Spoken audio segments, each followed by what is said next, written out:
क्योंकि अब तो आपको सब नजर आ गया ना कि आज़ाद मीडिया का तो वजूद ही नहीं है इंडिया में। वहाँ का मीडिया तो सारा स्टेट के हाथ में, स्टेट कंट्रोल करती है, किसने बैठना है, किसने सुनना है, किसने क्या बोलना है। आप लोग पाकिस्तान में आज़ादी है मीडिया को के ऊपर सवालात उठाते थे, अभी आपको पता चला आपका मीडिया कितना आज़ाद है। और ये सो कॉल्ड जो जमहूरियत है दुनिया की सबसे बड़ी, उसके मीडिया की क्या हालत है। फर्स्ट हैंड एक्सपीरियंस किया ना आपने भी। ये बिठाया जाता है, ये मीडिया वहाँ पर, इनको बिठाया जाता है वहाँ पर। अब ये देखिएगा अगली में कि दुनिया के अंदर भी, वेस्ट के अंदर भी इस बारे में लोग क्या कहते हैं, सुनिएगा। This is the x defence secretary of USA. India for some time has always used Afghanistan as a second front, and India has over the years financed problems for Pakistan on that side of the border, and you can carry that into many dimensions. What the Indians and the Taliban are doing is India is using Taliban's network to assassinate Kashmiris in Pakistan. So they've been doing all these hits. So they've been killing all these Kashmiris. They've been killing a bunch of Sikhs. They say the Taliban networks, and then they're doing these assassinations. They're happening all over Pakistan, like in Lahore and Karachi and etc. I don't think there's a question of India engaging in subconventional operations. In fact, I've been public saying that India should do more of this and less of what we just saw. Christian Fair is saying this just few days ago. Less than just we saw, यानी ये जो पहलगाम के बाद आपने जो हमाकत की है 6-7 की, ये काम ना करें, वो काम करें जो आप कर रहे थे, सब कन्वेंशनल ऑपरेशंस। वो शी नोज कि they are in this. What is sub conventional operation? Terrorism. So the west knows, the world knows, they fully understand what India is doing, क्या पैसे लगा रहा है, किस तरह फंडिंग कर रहा है, किस तरह पाकिस्तान में दहशतगर्दी करा रहा है। Next slide. Just a few pictures, some you have seen, some you may not have. ये जो साहब हैं, ये हैं असलम अच्छू। He is a well-known terrorist. किधर है ये? इंडिया में उनके मैक्स हॉस्पिटल है, he is getting treatment over there. नीचे जो सा एक फितना हिंदुस्तान का आगे जो उसका BLA, उसका टेररिस्ट है बशीर ज़ेब। पासपोर्ट किसने दिया है? इंडिया ने उसको, अफगानिस्तान का। ऊपर अच्छू को किसने दिया है? अफगानिस्तान का पासपोर्ट इंडिया ने। ये आप देख रहे हैं डॉक्टर अला नज़र, अनदर टेररिस्ट, और उसका इंडिया में वीज़ा और एंट्री कहाँ गया है? हिंदुस्तान। नेक्स्ट जाइएगा। ये हैं फितनाल हिंदुस्तान के कमांडर, और ये अभी आपको नज़र आ रहे हैं हिंदुस्तान में, इनका नाम है खलील चेयरमैन। और ये साथ इस तस्वीर में आपको, he is getting treatment in Apollo hospital in India. Next to that you can see, क्योंकि ये फितना हिंदुस्तानी फितना अल ख्वारिज उसी तरह गठजोड़, उनके commander Malik Faridun, you can see that. और he is also getting treatment in Indian premier hospital.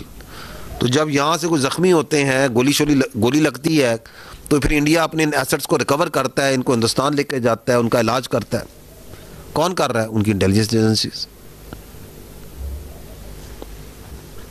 जी आगे जाइएगा। Now some of these terrorist, their leaders, after they have surrendered, उनके बहुत से जो हमारे जो बलोच हैं, जब वो हिंदुस्तान का ये ईवल चेहरा देखते हैं और उनको समझ आती है कि इस पूरी ये जो हमें बेवकूफ़ बना के रियासत पाकिस्तान के और बलूचिस्तान के ख़िलाफ़ जो खड़ा किया, इसके पीछे तो हिंदुस्तान है।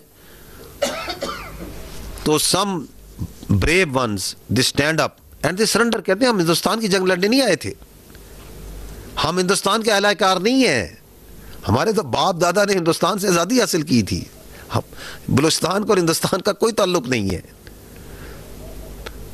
तो then they come and they tell that how Indians were involved. ये भी बिल्कुल रीसेंट की है, listen to them. This is Sarfaraz Bangalzai. सुने। मुमालिक के फंड्स लेकर अपनी ऐश वशरत की जिंदगी गुजार रहे थे। आम मासूम बलोचों को मरवा रहे हैं। इस तमाम साजिशों में खासकर इंडिया का हाथ है। मेरा मुलाकात हमसाया मुल्क के इंटेलिजेंस वालों से हुआ। हम आपको सपोर्ट करेंगे रियासत पाकिस्तान को गैर मुस्तकिम होने के लिए। कुछ महसूस था करते बलोच को सिर्फ एक प्रेशर ग्रुप के तौर पर इस्तेमाल करना चाहते हैं, या मैं समझता हूँ कि इसका नुकसान सिर्फ बलोच कौम का हो रहा है। दुनिया की नज़रें तो हैं इस पर, इससे तो कोई इनकार नहीं कर सकता। मैं ऐसे लोगों के साथ कांटेक्ट में रही जिन लोगों ने मुझे बहुत बेकाया, मुझे इस तरह बेकाया कि मैं खुदकुश हमले करने के लिए खुद ही राज़ी हो गई।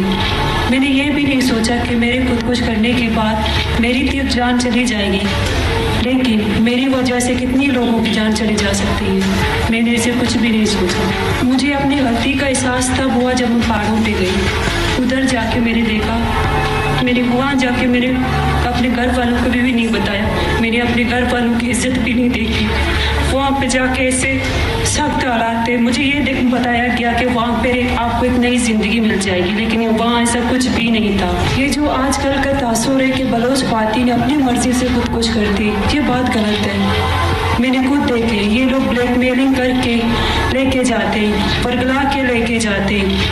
मुझे इस तरह बेकाया गया कि मुझे कुछ भी समझ में नहीं आ रहा। मैं ऐसे गलत रास्ते पे भी चल रही थी, लेकिन मुझे कुछ भी पता नहीं चल रहा था।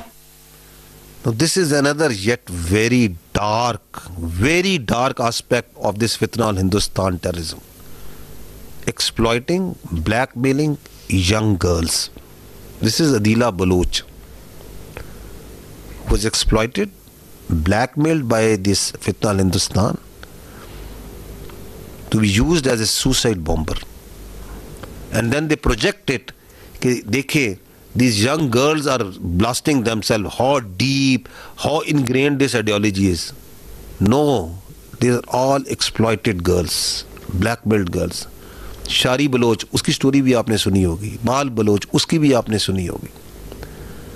All exploited, blackmailed. कौन करवा रहा है? हिंदुस्तान. किसके साथ? बलूचिस्तान की बच्चियों के साथ. आगे जाइए. Now here is this Kharji, this so called mufti. क्या कह रहा है? ये चंद दिन पहले आपने शायद सुना हो. He is saying in the current era, cooperation with the disbelievers during the weakness of the Islamic Emirate is completely permissible. इसलिए हम ये कहते हैं कि इसका कोई इस्लाम से ताल्लुक नहीं है. दिस इज एग्जैक्टली जो अल्लाह ताला के रसूल सल्लल्लाहु अलैहि वसल्लम ने हमें बताया था कि खवारिज हैं जो मुशरकीन को छोड़ेंगे और मुसलमानों का कत्ताल करेंगे.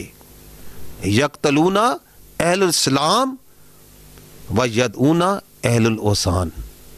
यही बताया था ना कि ये वो लोग हैं जो बुत परस्तों को छोड़ेंगे और मुसलमानों को कत्ल करेंगे. किसने फरमाया?